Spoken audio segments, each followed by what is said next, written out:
दर्शकवृन्द नमस्ते। संसदको काम कानुन निर्माण गर्ने हो, तर हाम्रो संसदले 9 महिनामा एउटा मात्रै विधेयक पारित गरेको छ। बजेटसँग सम्बन्धित विधेयक पारित गर्नु नियमित र संवैधानिक कार्यभित्र नै पर्छ। त्यसबाहेक मिटर ब्याज पीडितलाई न्याय दिन ल्याएको मुलुकी संहिता सम्बन्धी केही नेपाल ऐनलाई संशोधन गर्ने विधेयक मात्र संसदले पारित गरेको हो। संसदको यही गतिहीनताको छायामा मिनी संसद मानिने संसदीय समितिहरू पनि पर्न गयो। समितिका सभापतिहरू ढिलो गरी चयन हुँदा जनसरोकारका विषयका साथै विभिन्न विधेयकमाथिको छलफल पनि प्रभावित भयो। संसदलाई बिजनेस दिने सरकारले हो। संसद आफैले बिजनेस निर्धारण गर्न सक्दैन, तर कार्यपालिका र व्यवस्थापिकाका प्रमुख बीच एक अर्काप्रतिको विश्वासको सङ्कटले नियमित बिजनेसमा पनि संसद चल्न सकेको छैन। कतिसम्म भने संसद बैठकमै प्रतिनिधि सभाको चौथो ठूलो शक्ति राष्ट्रिय स्वतन्त्र पार्टीका सभापति रवि लामिछानेले संसद 3 ठूला दलले हाइज्याक गरेको आरोप लगाउनुभयो। गत माघ 6 गते सभामुखको पदभार ग्रहण गर्दै गर्दा सभामुख देवराज घिमिरेले भन्नुभएको थियो, संघीय संसदलाई अझ बढी व्यवस्थित, क्रियाशील र मर्यादित बनाउनका लागि प्रयत्न गर्छु। यसलाई प्रभावकारी ढङ्गबाट अगाडि बढाउन पर्छ। तर 8 महिनापछि संसदको अभिभावक उनै सभामुखको भूमिका कमजोर भएको आवाज संसदभित्रै सुनिन थालेको छ। के हाम्रो संसद निष्प्रभावी हुँदै गएको हो? कानुन निर्माणमा सरकार उदासीन कि संसद? किन आफ्नो प्रमुख कार्यभारबाटै विचलित हुँदैछ संसद? कार्यपालिका र व्यवस्थापिका प्रमुख बीचको सम्बन्ध खासमा कस्तो हुनुपर्छ? सभामुखलाई जहिले पनि किन पक्षधर्ताको आरोपले छोड्दैन? साना दलले आरोप लगाए जस्तै संसदलाई ठूला दलले बन्धक बनाएकै हुन् त? यी र यस्तै प्रश्नको जवाब आजको फायर साइडमा खोज्नेछौँ। यसका लागि हामीसँग हुनुहुनेछ संघीय संसदका सभामुख देवराज घिमिरे।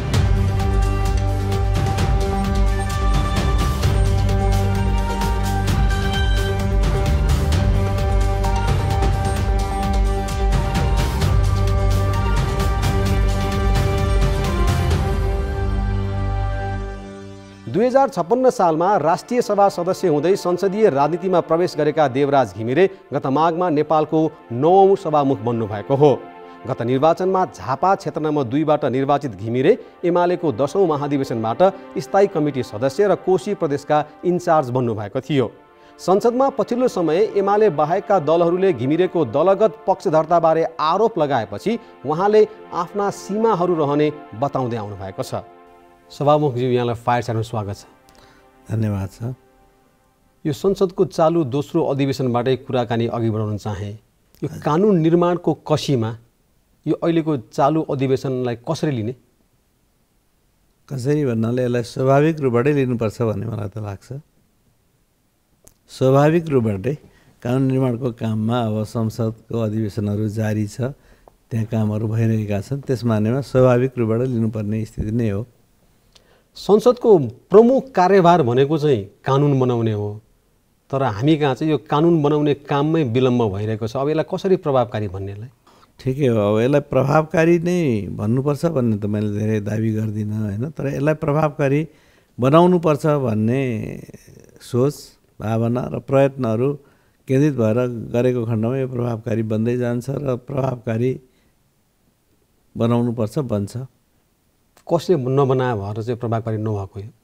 हामी सबैले प्रभावकारी हुने क्रममै छ, तर सबैले यसलाई, यसको महत्त्वलाई, यसका मुख्य काममा केन्द्रित भएर सबै भनिरहँदाखेरि योसँग सम्बन्धित सरकार भयो, सांसदहरू भयो, अब सांसद बनाउने राजनीतिक पार्टीहरू भए, सञ्चालन गर्ने त्यहाँभित्रको सञ्चालकहरू भए, सबैले यसको महत्त्वलाई ध्यान दिनुपर्छ। यसको मतलब भन्नाले कानुन बनाउने कुराको महत्त्वलाई प्राथमिकताका साथ जानुपर्छ, जाने क्रममा छ र त्यो जान्छ।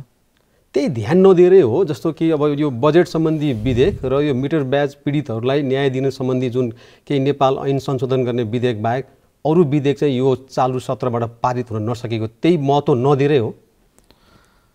होइन, अब अनेक कामहरू संसदभित्र आइरहन्छन्। संसदका अरू पनि कामहरू हुन्छन्, अरू पनि बिजनेसहरू हुन्छन्।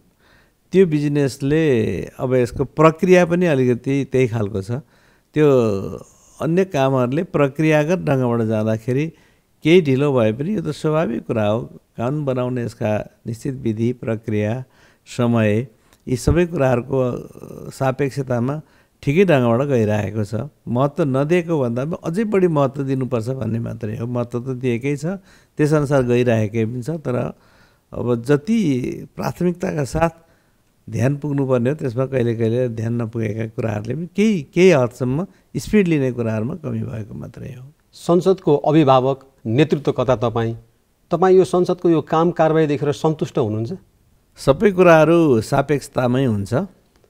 अब हाम्रो संसदको इतिहासलाई हेरेर आउने हो भने त्यसको सापेक्षतामा खास गरिकन यो दोस्रो संसदको निर्वाचनबाट बनेको संसदको एउटा बनावट र यसले गर्नुपर्ने कामहरूको हिसाबमा त्यस्तो असन्तुष्ट हुनुपर्ने स्थितिहरू छैन। त्यो सापेक्षतामा ठिकै ढङ्गबाट गएको मैले महसुस गरेको छु। तपाईँले इतिहासको कुराकानी गर्नुभयो होइन, तर प्रतिनिधि सभाको इतिहास हेर्ने हो भने एउटै अधिवेशनले पनि 30वटा भन्दा बढी विधेयक पारित गरेको इतिहास पनि हामीसँगै छ। अहिले हामी 8-9 महिनामा पनि एउटा मात्रै विधेयक पारित गरिरहेका छौँ। अब के भनेर यसलाई सन्तोष मान्ने अथवा असन्तुष्टि जनाउने कि के गर्ने सभामुखजी? यहाँलाई ठिकै उठाउनु हो। 30वटा अथवा त्योभन्दा बढी पास भएको भनेको चाहिँ नयाँ संविधान आइसकेपछि त्यो नयाँ संविधानको आधारबाट तल विधेयकहरू कुनै नभएको वा भएका विधेयकहरू पनि नयाँमा ढाल्नुपर्ने भएको यो परिस्थितिमा स्वाभाविक रूपबाट तत्कालै कामै नचल्ने स्थितिमा त त्यसले प्राथमिकता पाउने, त्यसमा समझदारी राख्ने, त्यसै ढङ्गबाट केन्द्रित भएर काम गर्ने एउटा परिस्थितिमा त्यो उल्लेखनीय कामहरू भए। तर ती एक हदसम्म कामहरू गरिसकेपछिको अवस्था हेर्नु न, तपाईँको चाहिँ कुनै पनि पास नभइकन यतिकै जाने वा के पास भयो भनेर जबरजस्ती भन्ने पनि स्थितिहरू भएर गए र त्यसको सापेक्षतामा मैले यो ठिकै ढङ्गबाट गएको ठाने हो। अब तपाईँ त्यसो भन्नुहुन्छ, तर सङ्क्रमणकालीन न्याय सम्बन्धी विधेयक लगायत तत्काल पास गर्नुपर्ने विधेयकहरू पनि अलपत्र छन् होइन। अब यो सङ्घीय निजामती ऐन सम्बन्धी विधेयक सदनमै आइपुगेन, अनि यसले त संसद चाहिँ सही रूपमा अघि बढ्न नसकेको भन्ने सङ्केत त गर्छ नि होइन र? सङ्क्रमणकालीन विधेयकको जहाँसम्म कुरा गर्नुभयो, यो त आजभन्दा 18 वर्ष अगाडि नै आइसक्नु पर्थ्यो। किन जति बेला हामी एउटा द्वन्द्वको चपेटामा पऱ्यौँ र जति बेला समझदारीहरू बन्यो, अब शान्ति उसमा जाने हामीले यी के भनेदेखि युद्धका घाउहरूलाई अथवा युद्धका समस्याहरूलाई हल गरेर जानुपर्छ भनेर जे कमिटमेन्ट त्यति बेला भयो, राजनीतिक कमिटमेन्ट, ती कमिटमेन्टको आधारबाट जानको लागि त अहिलेसम्म त्यो अनेक कारणबाट विलम्ब हुन पुगे। अनेक कारण भनेर म कारणको पछाडि गइनँ, तर अहिले आएर त कमसेकम पनि त्यो प्रस्तुत भयो, छलफल भयो र त्यो के भने समितिमा गयो। समितिमा पनि एक हदसम्म अब त्यो टुङ्गिने क्रममा आइसकेको छ। त्यसको उपसमितिले पनि आफ्नो उपसमिति बनायो, उपसमितिले पनि प्रतिवेदनहरू तयारी गर्ने कामहरू गर्यो। विभिन्न चरणमा अब राजनीतिक नेता र नेतृत्वहरूसँग बसेर कुराकानीहरू भए। यो त अब त करिब पास हुनलाई ठिक्क मुखमा आइपुगेको स्थिति मात्रै छ। अब जहाँसम्म निजामती सङ्घीय निजामती ऐनको कुराहरू गर्नुभयो, त्यो धेरै जरुरी विषय हो। त्यो विषयहरू संसदले छिटै पासहरू गर्नुपर्छ, तर संसदमा आउनको लागि सरकारबाटै आउन सकिरहेको छैन। सरकारमा पनि पटक पटक छलफल भएको कुराहरू सुनिएको छ, तर अब सरकारले त्यसलाई ल्याइसकेपछि त्यसको अर्जेन्सी, त्यसको महत्त्व, यी सबै कुरालाई ध्यानमा राखेर प्राथमिकता साथ जानुपर्छ भन्ने कुरामा संसद सचेत छ।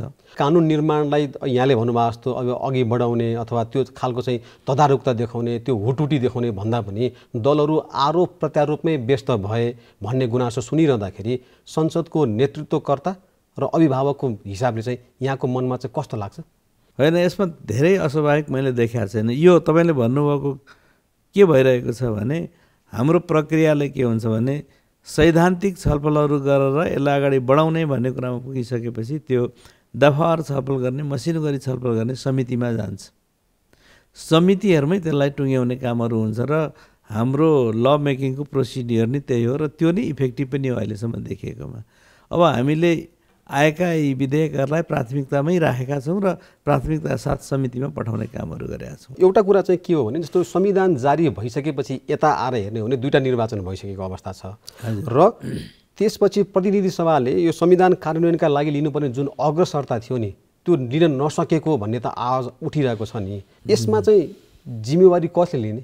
होइन, अब कानुन निर्माण गर्ने थलो संसद भएकोले संसदले गति लिएन भन्ने कुरामा संसदले लिनुपर्छ यसको जिम्मेदारी। तर यसको परिवेश के छ, कसरी आइरहेको छ, के कुराले ती कुरालाई प्रभाव पाइरहेको छ अथवा के कुराले अवरोध गरिरहेको छ भन्ने कुरालाई पनि नजरअन्दाज गर्न मिल्दैन। भनेको सरकारले बिजनेस दिन चाहिँ कन्जुसाइ गर्यो भन्नु खोज्नुभयो? कतिपय इस्युमा कन्जुस्याइभन्दा पनि ढिलाइ गरेको छ वा दिँदै नदिएको स्थिति छ,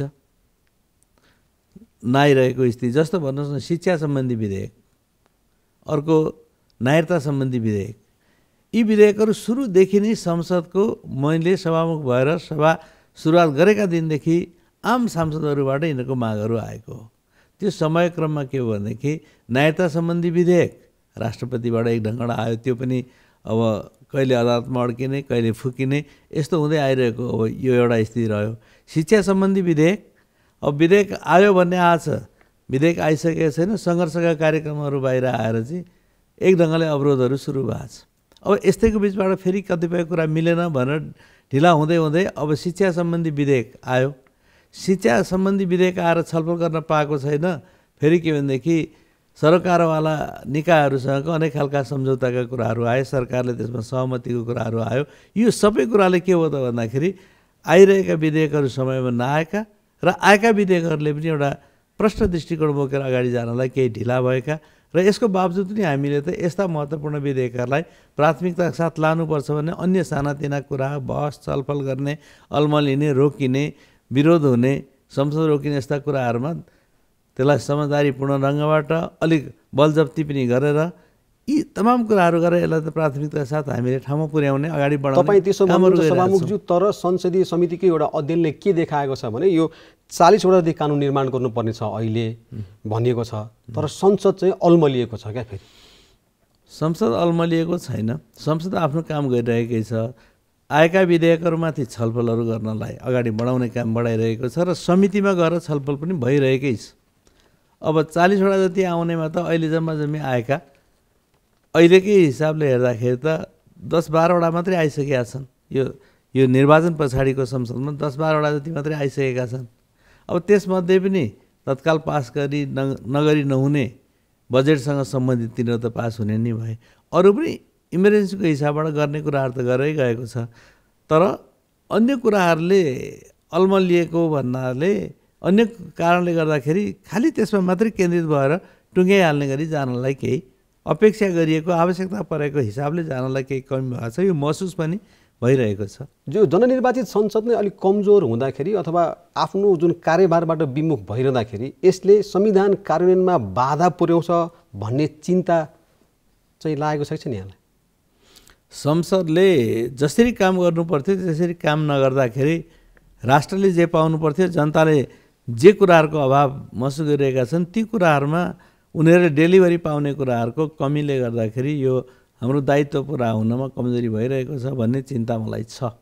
संविधान कार्यान्वयनको पाटोमा संविधान कार्यान्वयन त समग्रतामा संविधानको कुन पाटो के पाटो भन्ने कुराहरू हुन्छ, तर सिङ्गो संविधानै कार्यान्वयनमा संसदको कारणले ढिला भयो, अप्ठ्यारो भयो भन्ने होइन। जनताका आवश्यकता पूर्ति गर्ने कुरासँग सम्बन्धित भएका कयौँ इस्युहरू चाहिँ समयमा छिनोफानो नहुँदाखेरि पर्ने अप्ठ्याराहरू छन् र त्यसलाई गतिका साथ लानुपर्छ भन्ने। तर संविधानमै अप्ठ्यारो पर्ने गरी संसदले काम नगरेर ढिलो गरेर संविधानप्रति वितृष्णा उठ्ने अथवा संविधान नै कार्यान्वयनमा चाहिँ समस्या पर्यो भन्ने खास होइन त्यो।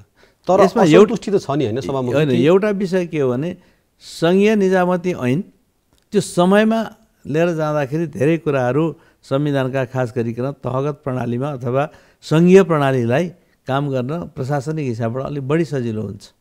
अब त्यसको लागि कोसिसहरू भइरहेको छ, तर त्यो नहुँदैमा संविधानै अब कार्यान्वयनमा गएन, संविधानप्रति नै वितृष्णा उठ्ने भयो भन्ने तहको कुराहरू चाहिँ मलाई लाग्दैन, त्यस्तो होइन। तपाईँ त्यसो भन्नुहुन्छ, तर हाम्रा मुख्यमन्त्रीहरूले बैठक बसेर चाहिँ सङ्घीय संसदले जुन जुन ऐन पारित गर्नु पर्यो त्यो पारित नगरिदिएको कारणले गर्दाखेरि हामीलाई काम गर्न अप्ठ्यारो भयो भनेर सार्वजनिक अभिव्यक्ति नै दिनु परेको छ। फेरि यो चाहिँ अलिक विडम्बनापूर्ण कुरा, जुन ऐन संसदमै आएको छैन त्यो पारित गर्दैन भनेर मन्त्रीहरूले बोल्ने कुरा भन्नुभयो नि तपाईँले, त्यो त विडम्बनापूर्ण कुराहरू हो नि। सङ्घीय संसदले खास गरिकन निजामती ऐन त्योसँग आधारित त आएकै छैन त, अनि कहाँबाट पास गर्छ त भने हामी चाहिँ संविधान कार्यान्वयन र संहिता कार्यान्वयनमा चाहिँ जुन तदारुकता देखाउनु पर्ने थियो त्यसमा चाहिँ हामी चुकिरहेका छौँ भन्दा हुन्छ? त्यसै भए चुकिरहेको भन्दा पनि यसलाई कार्यान्वयन गर्न जुन किसिमको गम्भीरता साथ गति दिनुपर्थ्यो त्यो कुराहरूमा ढिलाइ भइरहेको छ, यसलाई महसुस गर्नुपर्छ। यो अघि यहाँले यो संविधान कार्यान्वयनमा चाहिँ खास असन्तुष्टि छैन भनेर भन्नुभयो होइन, तर यो असन्तुष्टि बढेर यो संविधानकै चाहिँ हुन्छ नि जोखिम बढिरहेको बेलामा संसदले जुन अग्रसरता लिनुपर्ने थियो अब त्यो भूमिका त यहाँको हो नि भनेर चाहिँ प्रश्न गर्यो भने के हुन्छ? त्यो प्रश्न गलत हुन्छ।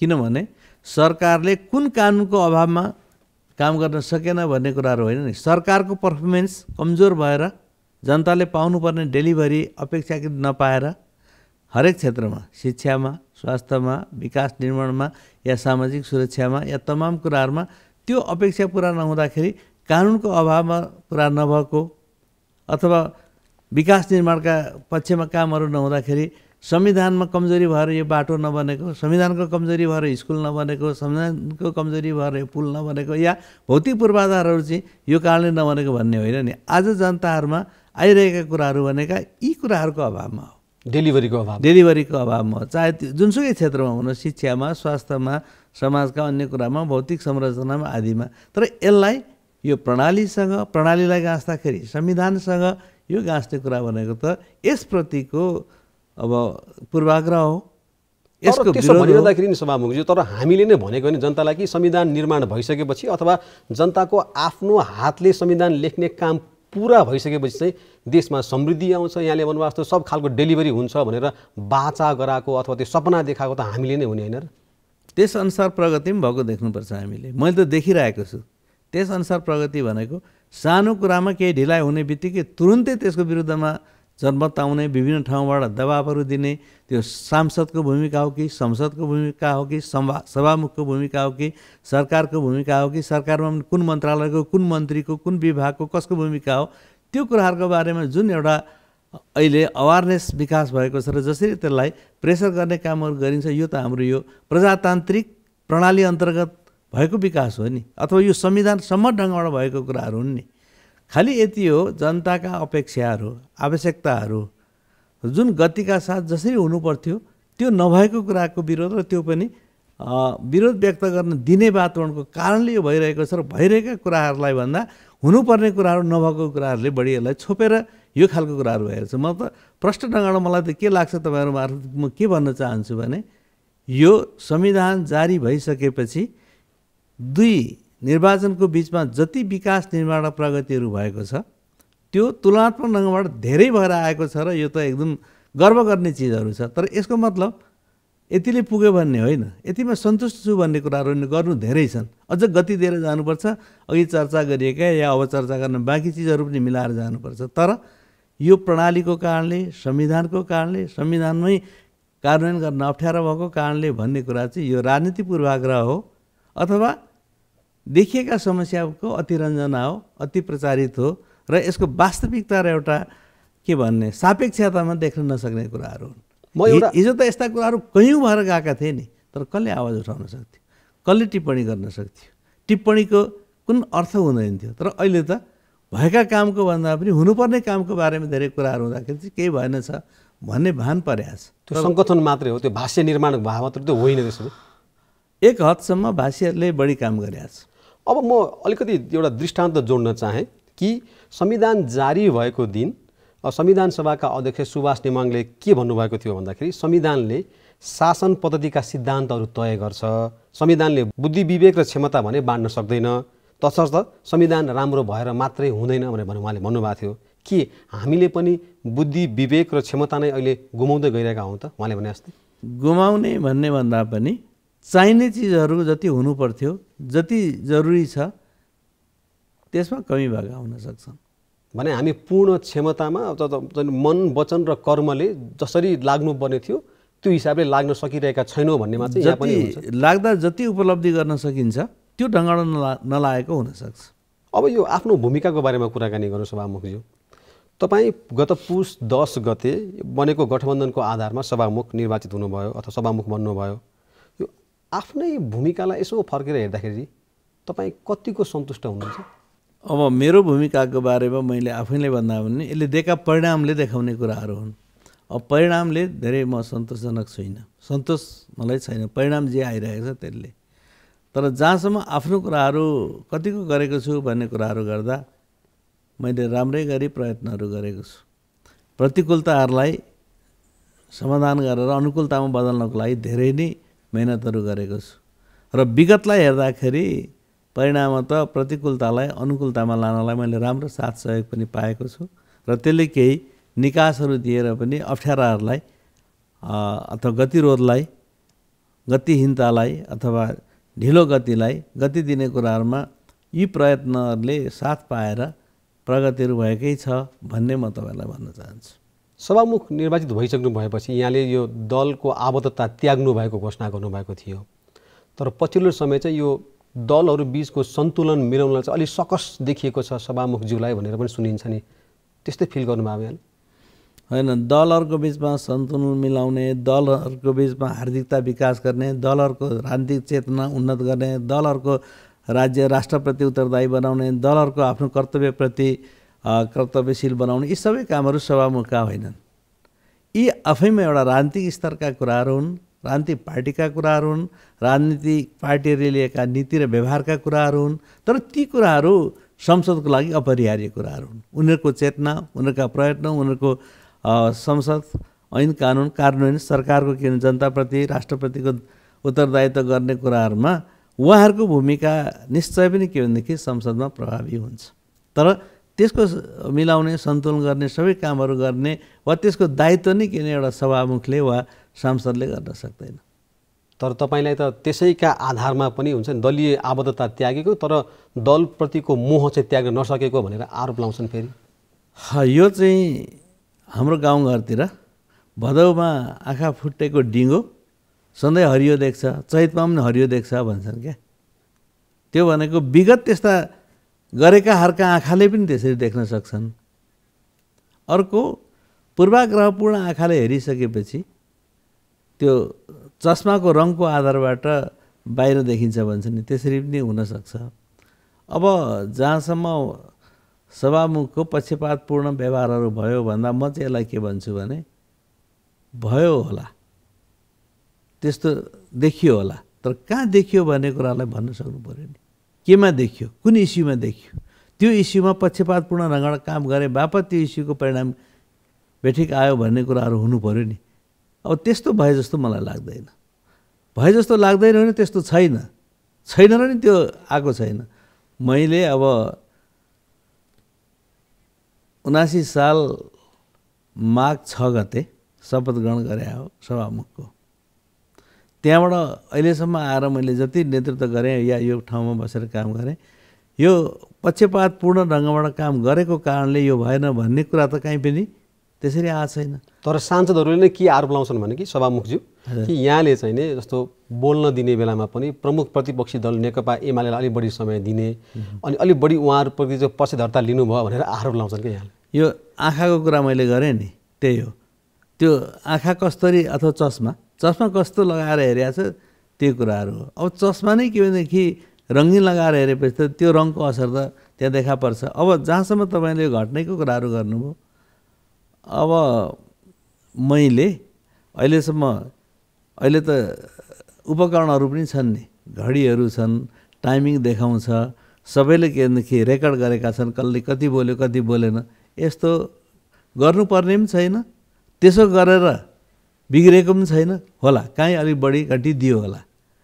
बढी घटी दिँदाखेरि एउटालाई मात्रै पटक पटक पनि दियो होला, तर यही कारणले गर्दाखेरि परिणाम निस्केन। यही कारणले गर्दाखेरि संसद चाहिँ के भनेदेखि प्रभावकारी हुन सकेन, सक्दैन।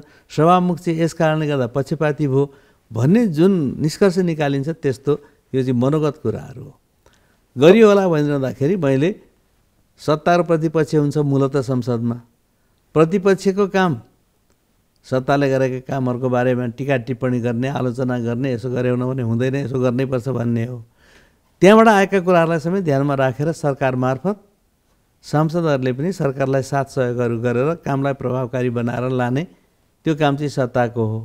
अब यसो हुँदाखेरि अलिक बढी बोल्ने, समय माग्ने, कुरा उठाउने प्रतिपक्षले गर्छ, यो स्वाभाविक कुरा हो र यहाँको मात्र होइन अन्तको पनि। अब जसले माग्छ त्यसलाई दिने कुराहरू आउँछ, जसले बोल्छ त्यसलाई बोल्न दिनुपर्ने हुन्छ। त्यो दिँदाखेरि अहिले प्रमुख प्रतिपक्षी दल नेकपा एमाले छ, लगायतको राप्रपा छ, रासपा छ, यिनीहरू छन्, यिनीहरू त सत्तामा छैन। अब उसलाई मात्रै बोल्न दिइरहेछ, उसलाई मात्रै बोल्न दियो भन्ने आँखाले हेर्ने कुरै यो त के अरे सङ्कीर्ण हो।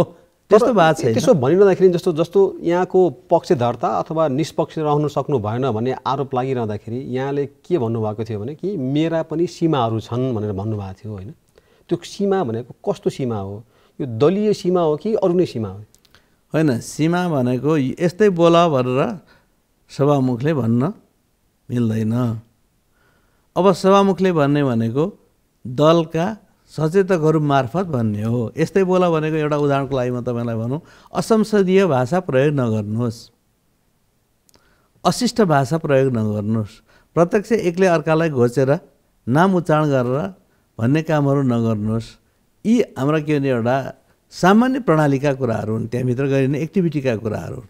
यो कुरामा सभामुखले नि पढाउने सिकाउने त होइन नि, उसको सीमा भनेको के भने उसले एउटा नम्सभित्र बसेर चलाउने हो। तर त्यो चलाउने गरेको त स्वयं के भनेदेखि मान्यजीहरूको भूमिका हुनु पर्यो। त्यो मान्यजीहरूलाई जिताएर लिएर आउने पार्टी दलको भूमिका हुनु पर्यो। दलीय आधारबाट बोल्ने प्रणालीमा उसले हस्तक्षेप गर्न सक्दैन नि। दलले कसलाई प्राथमिकता दिन्छ, कसलाई समय दिन्छ, कसलाई दिँदैन, त्यो त उसले तोक्ने कुराहरू हो। त यो सीमा भन्नाले त यी खालका कुराहरू हुन् कि मेरो पनि क्षमताको सीमाको कुरा हो। यहाँले जुन भन्नुभयो कि अब प्रमुख प्रतिपक्षी लगायतका प्रतिपक्षी दलहरूले समय बढी पाउँछन् भनेर भनिरहँदाखेरि यहाँको निष्पक्षतामाथि प्रश्न उठाउने भनेको सत्तारूढ गठबन्धन मात्र होइनन्, विपक्षी दलले पनि उठाएको छ होइन। जस्तो राष्ट्रिय स्वतन्त्र पार्टीले पनि यहाँलाई त्यो आरोप लगाएको छ र तीन दलले संसद हाइज्याक गर्दाखेरि पनि यहाँ साक्षी मात्रै बस्नुभयो भनेर सभापतिले त संसदमै आएर बोल्नुभयो। यसलाई कसरी लिने? होइन, संसद भनेको खालि बोल्नको लागि हो कि अब त्यसले दिनुपर्ने निष्कर्ष दिनको लागि हो? अब बोल्ने मात्रै हो भनेदेखि त जति पनि बोले भयो। तर यहाँले नि भन्नु नि यत्रो विधेयकहरू चाहिँ पास हुन सकिरहेको, विधेयक पास गर्नको लागि विवाद गरेर त्यहाँ जाने कि त्यसलाई पास गर्ने आफ्ना कुराहरू राख्दै ती कुराहरूको समाधान खोज्दै गर्नुपर्ने कामहरू गरेर जाने हो। अब यो जाने सन्दर्भमा कतिपयलाई बोल्न नदिनुपर्ने, रोक्नुपर्ने, तोकिएको विषयमा केन्द्रित हुनुपर्ने कुराहरू आउँदाखेरि कहिले यसलाई होला कहिले उसलाई होला, जसले बढी के भनेदेखि त्यसरी बोल्न गर्न चाहन्छ त्यसलाई के भने चित्त नबुझेको हुनसक्छ, उसले यसलाई त्यो आँखाले पनि हेरेको हुनसक्छ। तर अहिले आइरहेको कुराहरूलाई मैले चाहिँ के भन्न सक्छु भने हाम्रो जिम्मेदारी मुख्य गरिकन के हो, त्यो कुराहरूप्रतिको जिम्मेदारीका साथ अभिव्यक्तिहरू कतिको भएको छ। अब संसदीय गतिविधिमा आफ्ना कुरा राख्ने कुरा एउटा हो भने पुरा गर्नुपर्ने दायित्वहरू पनि त त्यसमा छ नि। त्यो दायित्वमा हामी कति जिम्मेदार छौँ, दायित्व पुरा गर्न कति कर्तव्य पुरा गरिरहेका छौँ, यो पाटो पनि हेर्ने हो भनेदेखि अलिकति अहिलेको हाम्रो संसदीय बनावटमा यसमा केही विकास गर्नुपर्ने जरुरीहरू छन् भन्ने मलाई लाग्छ। दायित्व र जिम्मेवारीको कुराकानी गरिरहँदाखेरि जस्तो सभामुख भनेको चाहिँ रेफ्री हो, उसको तटस्थता चाहिँ सबैभन्दा महत्त्वपूर्ण हुन्छ भनेर हामी भन्छौँ होइन। तर त्यसो भनिरहँदाखेरि त्यतिले मात्रै हाम्रो चाहिँ जिम्मेवारी पुरा हुन्छ अथवा हामीले संसदले गर्नु खोजेको काम प्रभावकारी बनाउन सक्छौँ? हामीले प्रभावकारी बनाउनलाई सबैको भूमिका चाहिन्छ। एउटा त रेफ्रीकै भूमिका हो, उसले निष्पक्षताका साथ नियम अन्तर्गत बसेरै कामहरू गर्नुपर्छ।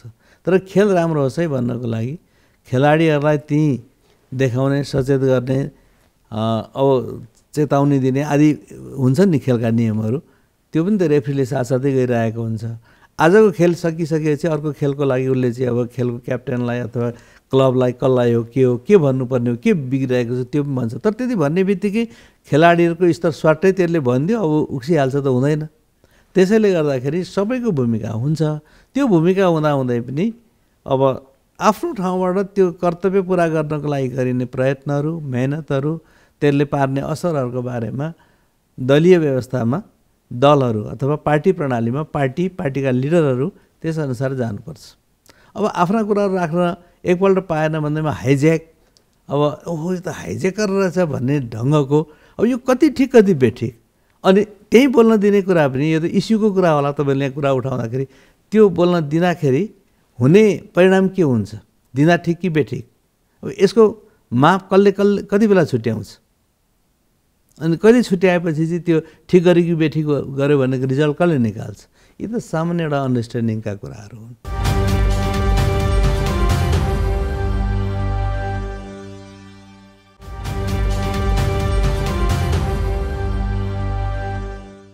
तपाईँ कस्तो संसदको सभामुख हुनुहुन्छ भने कि हाम्रा सांसदहरू असंसदीय अमर्यादित क्रियाकलाप पनि संसदभित्रै गर्छन्।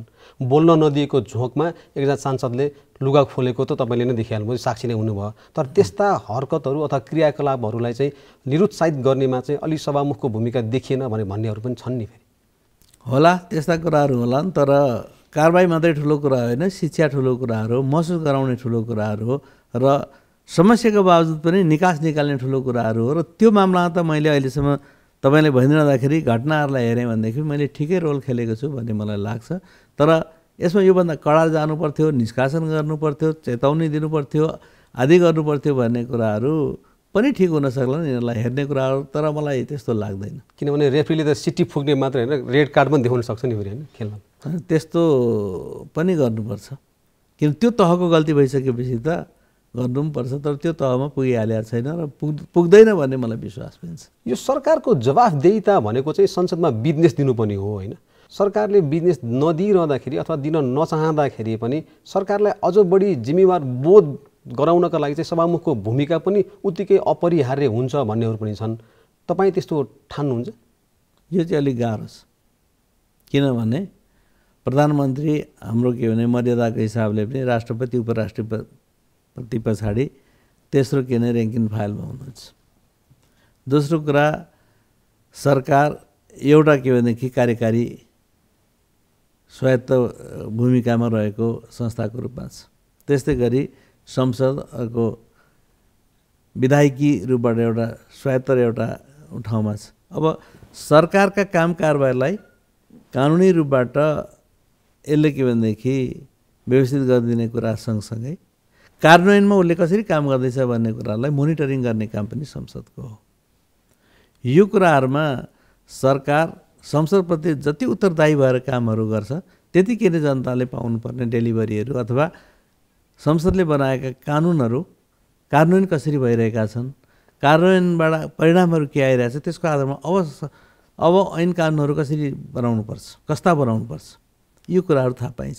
यो सबै कुराहरू गर्ने सन्दर्भमा सरकार र संसदको बिचमा जुन किसिमको सम्बन्धको विकासहरू हुनुपर्छ त्यो कुराको अभाव हाम्रो संसदीय प्रणालीमा, खास गरी नेपालको सन्दर्भमा अनेक कारणहरूले अलिक पहिल्यैदेखि यो चाहिँ जति हुनुपर्ने त्यो कम भएर आइरहेको छ। त्यसमा त अब यो जारी अधिवेशनमै यहाँले सरकारका नाममा कतिपटक रुलिङ गरिसक्नु भएको छ, तर त्यो रुलिङ गरेको विषयलाई कार्यान्वयन गर्न पनि सरकारले जुन खालको चाहिँ तदारुकता देखाउनु पर्ने थियो त्यो देखाउन सकेन। किन यस्तो भएको खासमा? अब संसदको महत्त्वलाई सरकारले जसरी बुझ्नुपर्ने बुझ्न सकिरहेको छैन र संसदले जसरी बुझाउनु पर्थ्यो त्यो हामीले बुझाउन पनि सकिरहेको छैनौँ। त्यति मात्रै होइन नि, संसदीय समितिहरूले सरकारका काम कारबाहीलाई लिएर जानकारी राख्न चाहँदाखेरि पनि अब त्यो जानकारी दिनलाई तदुरुकता नदेखाउने, जानकारीबाट प्राप्त भएका कुराहरूको बारेमा केही प्रश्न गर्नुपर्छ, यसरी जानुपर्छ भन्दा त्यसलाई स्वीकार्न तयारी नहुने, एकापट्टि त्यो छ भने अर्कापट्टि अब त्यसको प्रक्रिया र त्यसको स्वाभाविक स्थितिलाई बुझेर जसरी जानुपर्ने हो त्यो जाने मामलामा पनि चाहिने भन्दा बढी के भनेदेखि समितिहरूले पनि यही हो मौका भनेर अलिक दपेट्न खालको अथवा अलिक हस्तक्षेपकारी खालको पनि गर्ने, यी खालको बिचमा अलिक समस्याहरू त छन्। अर्को समस्या चाहिँ जस्तो यो कार्यपालिकाको प्रमुख र व्यवस्थापिकाको प्रमुख बिचको हार्दिकतापूर्ण जुन सम्बन्ध हुनुपर्छ त्यसले चाहिँ संसदलाई पनि प्रभावकारी र चलायमान बनाउँछ भन्नेहरू छन्। तर हामी कहाँ चाहिँ यो अब तिक्ततापूर्णै नभनिए तापनि अलिकति यो सम्बन्ध अलिक सुमधुर नदेखेका कारणले कतै हाम्रो यो संसद चाहिँ को प्रभावकारितामाथि प्रश्न उठेको त होइन? व्यक्तिगत सम्बन्ध त अब यो दुईवटा संस्थाको प्रमुखहरूको बिचमा राम्रै छ, ठिक छ, राम्रै मात्रै राम्रो छ, ठिक छ। तर संस्थागत ढङ्गबाट जस्तो हुनुपर्छ त्यो कुराहरू अझै राम्रो हुनु राम्रो हो, योभन्दा राम्रो हुनु राम्रो हो। तिक्तता त छँदै छैन, किन हुनुपर्ने? सशङ्कित त देखिया छन् नि फेरि।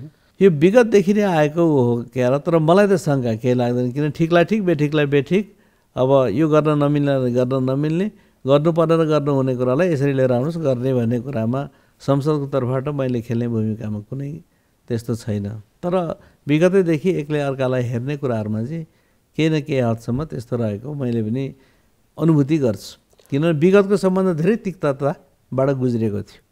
लामो विगत पनि जानु पर्दैन, खास गरिकन यो 74को चुनाव बितेर 2-2.5 वर्ष पछाडिको सम्बन्ध त संसदको र सरकारको बिचमा धेरै तिक्तता रह्यो।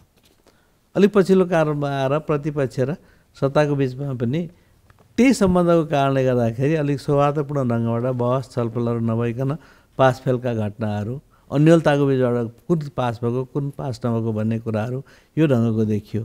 तर यी सबै कुरा चाहिँ विगतको कारणले पनि अब त्यस्तो भएको हुनसक्छ र वर्तमानमा त्यस्तो छैन र हुनु हुँदैन। झन् आउँदा दिन त झन् सौहार्द एकदम के भने के एकले अर्कालाई साथ सहयोग गरेर जाने हुनुपर्छ।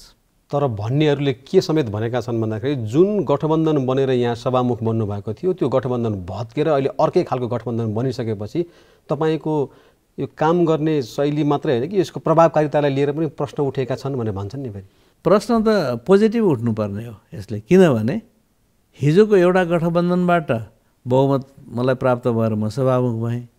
त्यो गठबन्धन भत्केर जाँदाखेरि पनि मैले निष्पक्षताका साथ बिना पूर्वाग्रह हाम्रो प्रणाली के हो, हाम्रो नियमावली के हो, हामीले हिँड्नुपर्ने के हो, जानुपर्ने कहाँ हो, त्यो ढङ्गबाट म गइरहँदाखेरि पनि जुन किसिमले साथ सहयोग पाएर संसदले यो कामहरू गरिरहेछ त्यो त अझ प्रभावकारी पो हुनुपर्ने हो। त्यो त किनभने एउटा पक्षको कारणले मात्रै सौहार्द ढङ्गबाट स्मुथली अगाडि बढ्ने होइन कि त्यो सबै भत्किएर हिजोको के भने मित्रहरूको बिचमा अहिले प्रतिस्पर्धा अथवा एक ढङ्गबाट शत्रुता विकास भएर जाँदाखेरि पनि अब यो चलिरहँदाखेरि त झन् राम्ररी जानुपर्ने मलाई त त्यस्तो लागेको छ। अब यो संसद कति प्रभावकारी भयो भएन भन्ने कुरा चाहिँ नि यो सांसदहरू संसदमा कसरी काम गर्छन् अथवा के बोल्छन्, उनीहरूको कस्तो हावभाव शैली प्रकट हुन्छ भन्ने कुरा पनि होला एउटा होइन। र हाजिर गरेर सांसदहरू यो संसदको बैठकमै नबस्ने परम्पराले अहिले पनि निरन्तरता पाइरहेको छ र कतिपय महत्त्वपूर्ण बैठकहरूमा कोरम नै नपुग्ने पनि देखिएको छ होइन। यस्तोमा यो विद्युतीय हाजिरीलाई चाहिँ अब प्रभावकारी कार्यान्वयन गर्ने भनेर भनिएको थियो तर किन हुन नसकेको यो? यसलाई के भन्दा ठिक होला भने विद्युतीय हाजिरीले सांसदहरूलाई त्यहीँ उभ्याइराख्ने त्यही सिटमा राखिराख्ने त होइन नि, त्यो त हाजिरीको एउटा प्रणाली हो। हाम्रोमा विद्युतीय हाजिरी त 2 महिना अगाडिदेखि चलेको छ। अहिले हाम्रो इलेक्ट्रोनिक उपस्थिति नि हो त्यहाँ सबै। त्यो भनेको त जाने बित्तिकै हाजिरी जनाइने कुराहरू हो, त्यो हाजिरी जनाइएको छ। तर विषयको गम्भीरता उपस्थित भएर चाहिँ अब आज पुरा गर्नुपर्ने कामहरू त्यसमा कोरम पुर्याउने मात्रै होइन नि, त्यसमा बहस छलफल गर्ने, त्यसलाई निर्णय र निष्कर्षमा पुर्याउने कुराहरूप्रतिको ध्यान जति के नै मान्य सांसदज्यूहरूको हुनुपर्थ्यो त्यसको अलिकति अभावहरू भइरहेको छ। त्यसले गर्दा विद्युतीय हाजिरले केही पनि गर्दैन। उहाँहरू चाहिँ अब हाजिर गरिसकेपछि काम विशेषले वा धेरै काम नभए पनि अब किन बसिरहने भन्ने पर्छ वा के हुन्छ गइरहनु भएको छ। यसको मतलब के हो भने उहाँहरू संसदमा गम्भीरता साथ पेश हुन नसक्नुको पछाडि के कुराले काम गरेको छ भन्ने त मलाई लाग्छ अलिक रिसर्च गर्नुपर्छ।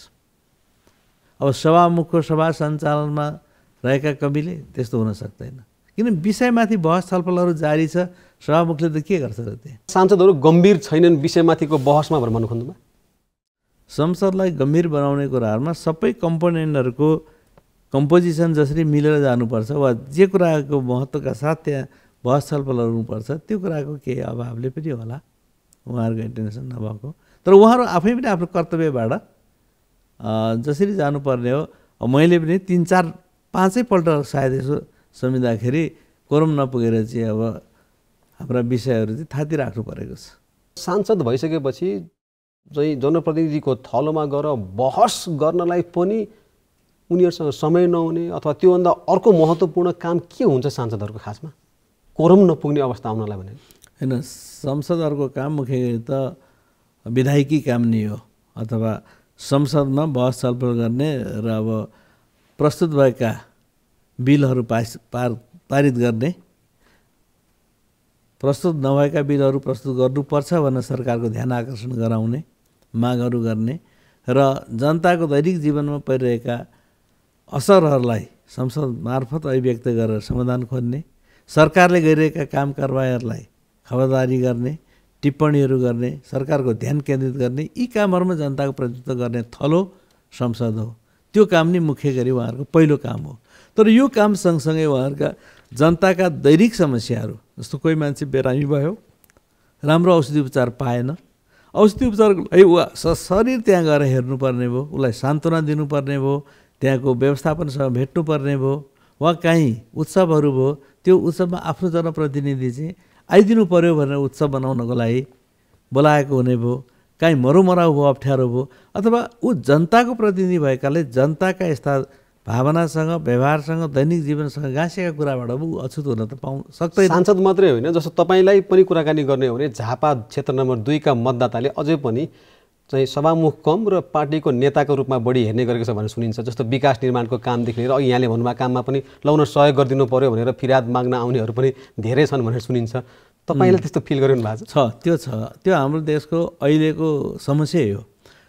यो किन पनि समस्या हो भने हाम्रो प्रणालीहरूको राम्रो गरी विकास भइसकेका थिएन। लामो समयसम्म त हामी त के भने आदेशको भरबाट, राजाको हुकुमको आधारबाट यहाँ यस्तो बनाइदिनु, यसलाई यहाँ उहाँ लगिदिनु, नलगिदिनु भनेको त्यो राजाको कुरा पुर्याएको परम्परादेखि लिएर आएर पञ्चायती प्रणालीमा पनि उनीहरूको निर्णय आदेशको भरबाट कामहरू भएको छ र उनीहरू नै सबै काम गर्ने। बाटोघाटो बनाउने उनीहरू, स्कुल बनाउने उनीहरू, स्कुलको अब अपग्रेड गर्नुपर्दा पनि उनीहरू, अथवा सबै कुराहरू चाहिँ त्यहाँका प्रतिनिधिहरू मार्फत नै गर्ने हिजोको प्रणाली त्यही नै हो। लामो समयसम्म हामी त्यही अभ्यास गऱ्यौँ। अब अहिले गएर सङ्घीय प्रणालीमा जाँदाखेरि प्रदेशले गर्ने काम, स्थानीय तहहरूले गर्ने काम, त्यससँग सबै अब न्यायिक अधिकार, अर्धन्यायिक अधिकारदेखि लिएर धेरै कामहरू उनीहरूले तल गर्नेछ। तर उनीहरू त्यसरी स्थापित भएर आइसकेका छैनन्। ती निकायहरू स्थापित भएर आइसकेका छैनन्। परिपाटी एउटा सिस्टमको त्यो ढङ्गबाट विकास भइसकेको छैन। त्यस्तो बेलामा खोलाले पुल बगायो। जस्तो मेरै क्षेत्रको कुरा गर्दै जाँदाखेरि अब इलाम जाने ठुलो एउटा बाटोमा, ठुलै पिच बाटो, एकदम राम्रो धेरै पुरानो बाटोमा अस्ति बिरिङ खोलाले पुल बगायो। अब त्यो पुल बगाएपछि सभामुख भएर माथि बसेर कुर्सीमा मात्रै त्यो गरेर भएन नि। यहाँ के भने हामीले भोट दिएको त तपाईँलाई हो, यहाँ अब हाम्रो चाहिँ सारा कुराहरू यो शनिश्चरी बजार अब खत्तम भयो, यो डुब्यो, अब यहाँ मान्छेको आउजाउ सिद्धियो, यो तुरुन्त हेर्न आउनु पर्यो। यहाँ बेली ब्रिज के हो तुरुन्त व्यवस्था गर्नु पर्यो।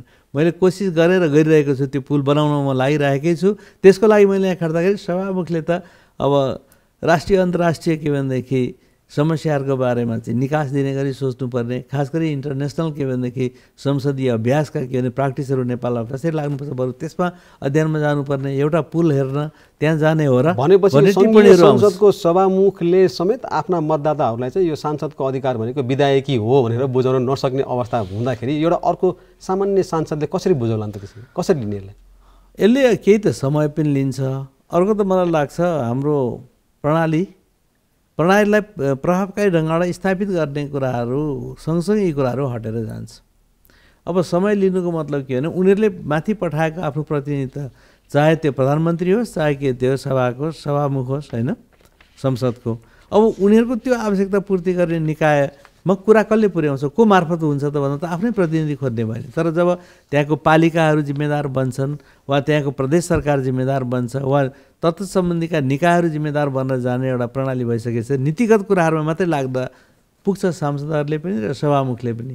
तर त्यो दिशामा हामी प्रयत्नहरू गरिरहेका छौँ र माननीय सांसद सदस्यहरूले पनि त्यस दिशामा चाहिँ कोसिसहरू गरिरहनु भएको छ। तर यो परिस्थितिमा त उनीहरू जनताका दैनिक जीवनसँगका सरोकारवाला कुराहरूमा समय केही दिने, ध्यान दिने, त्यसमा लाग्ने त गर्नै पर्छ। त्यही भएर होइन सांसदहरूले पनि आफ्नो क्षेत्रमा चाहिँ विकास परियोजनाहरू लान पाउनुपर्छ अथवा पैसा लगाएर खर्च गर्न पाउनुपर्छ भनेर संसदमा आवाज उठाएको अथवा त्यो खालको चाहिँ कार्यक्रमहरूलाई चाहिँ अहिले पनि बजेटमा समावेश गरेको यही कारणले मात्रै हो।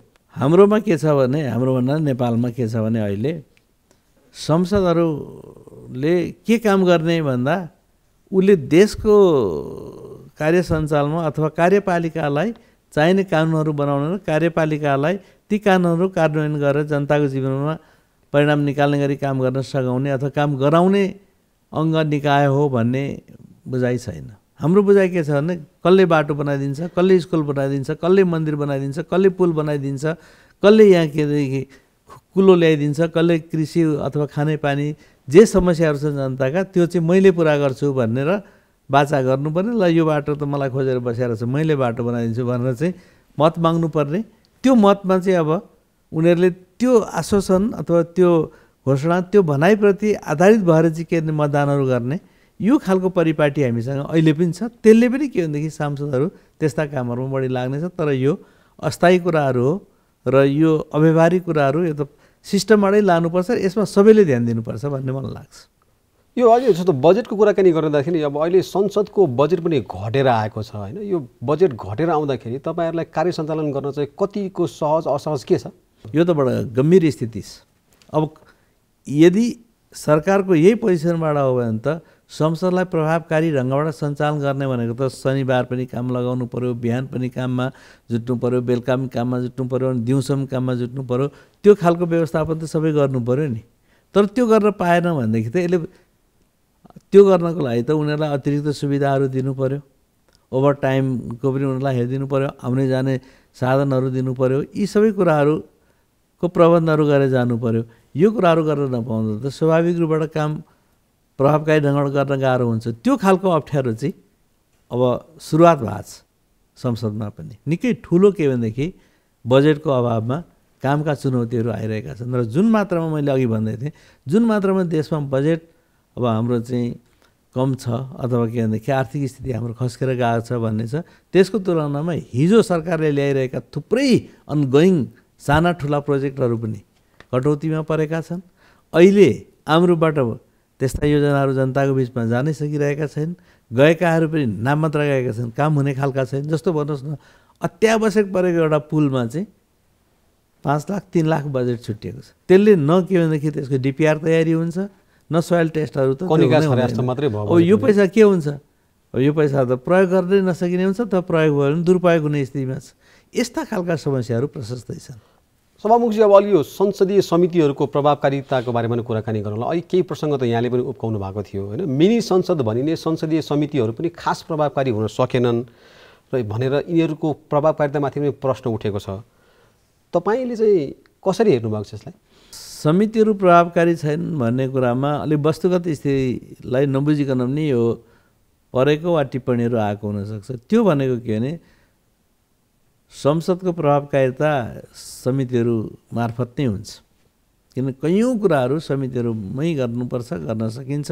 त्यसको राम्रो पर्फर्मेन्स भयो भने मात्रै संसदले पनि फुल हाउसमा ल्याएर टुङ्ग्याउने अगाडि जाने कुराहरू धेरै कुरामा गर्छ। तर यसको प्रभावकारिता हुन नसक्नुको पछाडि लामो समयसम्म बन्नलाई टाइम लाग्यो। समिति बनिसकेपछि यसको नेतृत्व बन्नलाई त उल्लेखनीय ढिलाइ भयो। अब सभापतिहरूको टुङ्गो लागिसकेपछि संसदका के अरे फुल हाउसहरूले अलिक बढी डिस्टर्बहरू गर्यो र अब फुल हाउसलाई अहिले एक ढङ्गले हामीले अलिकति बिजनेसबाट अलि रोकेर वा बिजनेस पनि सकिएर अलिकति दिइसकेपछिको 10-15 दिनको बिचमा त समितिहरूले राम्रै गरी कामहरू गरेका छन्। तर अगाडि उनीहरूले कामहरू गर्न नसक्नुको पछाडि चाहिँ निर्माणमा भएको ढिलाइ र खास गरिकन त्यसको नेतृत्व निर्माणमा भएको नेतृत्व चयनमा चाहिँ समिति सभापतिहरूको नेतृत्व चयन गर्ने कुरामा चाहिँ सभामुखले चाहनु भएको भए अलिक कठोर भएर पनि अगाडि बढ्न सक्नुहुन्थ्यो, चाँडै हुन्थ्यो, समिति सभापतिहरू चयन हुन सक्थे भन्नेहरू पनि छन् नि, त्यो सम्भावना थियो। यसलाई दुई आँखाले हेरिन्छ। एउटा आफूले नगरेको कुरा फलानाले गर्दा भने अन्त पन्छाइदिएपछि सजिलो हुन्छ एउटा यो, त्यो चाहे मैले अरूलाई देखाउँदा होस् चाहे अरूले सभामुखलाई देखाउँदा होस्। अर्को कुरा अलिक नरम ढङ्गबाट जाँदाखेरि कडा भएर गएको भए बन्थ्यो नि भन्ने हुन्छ, अलिक अब कडा भयो भने यसले कडा भएर बिगारो नि भन्ने हुन्छ। त्यसैले यो चाहिँ सभामुखलाई लगाउने एउटा आरोप अथवा भन्न सजिलो मात्रै हो।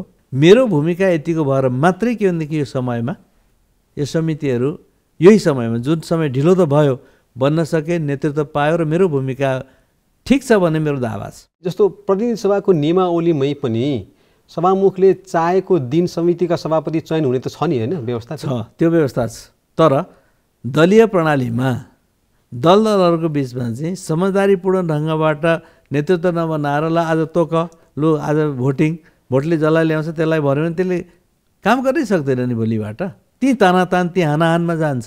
विगत त हामीले बिहोरेरै आएका छौँ नि। त्यस्तो नहोस् भन्नको लागि तपाईँले भन्नुभएको जस्तो सभामुखको कर्तव्यभित्र दायित्वभित्र हुँदाहुँदै पनि यसलाई मिलाएर लग्यो भने मात्रै यसले परिणाम दिन सक्छ भनेर मैले धेरै समय पर्खिने, कोसिस गर्ने, छलफल गर्ने, नेताहरूलाई व्यक्तिगत रूपबाट पनि भेट्ने, सामूहिक रूपबाट पनि भेट्ने, लाउनु टुङ्ग्याइदिनुहोस् भनेर भन्ने र को लाउँदा हुन्छ, के गर्दा हुन्छ त्यो गर्ने कुरामा मैले धेरै मेहनत गरेँ। यसलाई उसको के भनेदेखि टाइममै के भने उसले टुङ्गो गरिदिनु पर्थ्यो भन्ने कुराहरू उठेको यसले होला। तर मैले टुङ्गो गरेर टुङ्गिन सक्थ्यो, तर त्यो टुङ्ग्याइले परिणाम के दिन्थ्यो? त्यसले कहाँ लान्थ्यो? बहुमत अल्पमतको आधारबाट जाँदाखेरि। तर कमसेकम पनि अहिले राजनीतिक पार्टीहरूको बिचबाट एउटा सरसल्लाहबाट यसरी जाउँ है भनिसकेपछि प्रक्रिया त चुनावै हो। चुनावमा हामी जाँदैनौँ, यसरी नै मिलाउँछौँ भनेर उहाँहरूकै बिचबाट आफ्नो समितिको नेतृत्व छानिसकेपछि त त्यो समस्याको समाधान चाहिँ व्यवहारिक ढङ्गबाट भएको छ र त्यसले काम गर्नलाई अनुकूलता निश्चय पनि थपेको छ। अहिले चाहिँ सत्तारूढ गठबन्धन बीच चाहिँ आफ्ना नेताहरूको व्यवस्थापन अथवा सांसदहरूको व्यवस्थापन गर्नको लागि यो समिति पनि थप्ने भनेर प्रस्ताव आएको छ भन्ने सुनिन्छ। त्यस्तो थप्न मिल्छ अथवा त्यो थप्दा हुन्छ? छ, हाम्रो नियमावलीमा थप्न मिल्ने, थप्नुपर्दा थप्ने गरीको प्रबन्ध पनि छ। आवश्यकता र अब त्यसरी थपेर जाउँ भन्यो भने त्यो गर्न पनि सकिन्छ। तर त्यो अमुक व्यक्तिको समस्याको समाधान भन्दा पनि संसदका समस्याको समाधान गर्नलाई आवश्यक पर्यो भने त्यस्ता समितिहरू बनाउने। अब समिति बनाएपछि समितिको सभापति अथवा समितिका पदहरू तोक्ने, पदहरू पनि सँगसँगै निर्माण गर्ने कुराहरू हुन्छन्।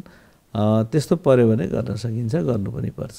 तर अहिले आएको प्रस्ताव भनेको त सत्ता गठबन्धन दल बीचमा समिति सभापतिहरूको सङ्ख्यामा कुरा नमिलिसकेपछि थप्नलाई भने त्यो त फेरि अलिक गैर जिम्मेवारपूर्ण जस्तो लाग्छ। मौकामा त्यस्तो त आएको छैन।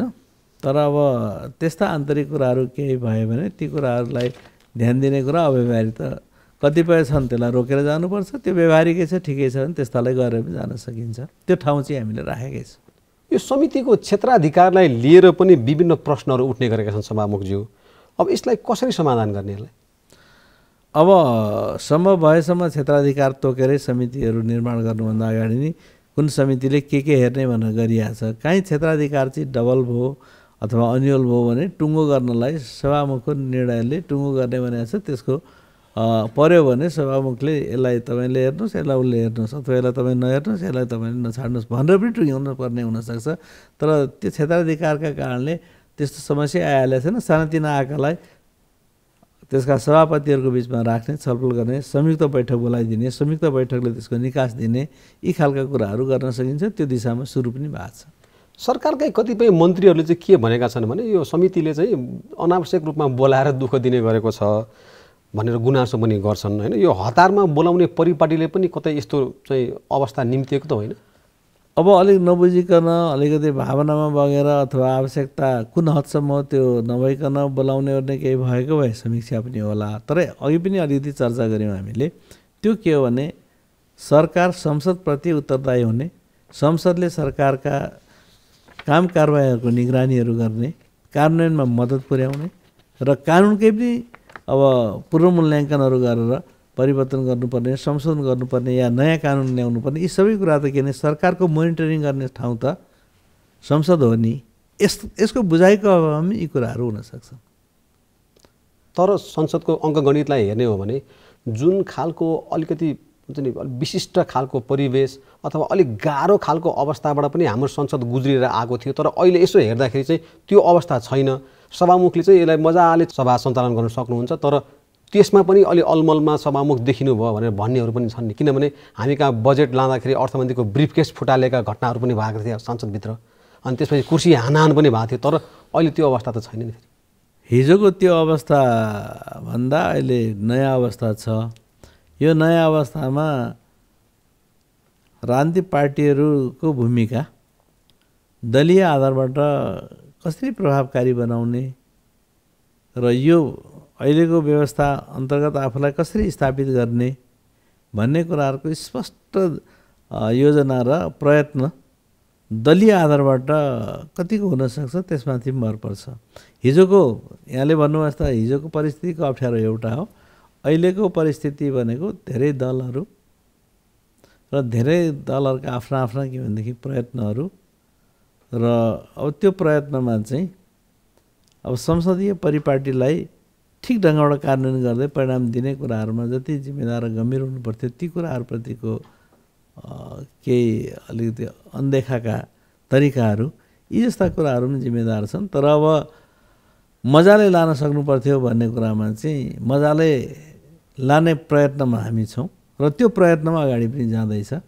तर अघि नि भने नि त्यसको लिमिटेसन हुन्छ नि, प्रत्येक कुराको आफ्नो लिमिटेसन हुन्छ। अब दलहरूले खेल्ने भूमिका नै सबभन्दा प्रभावकारी हो दलीय प्रणालीमा।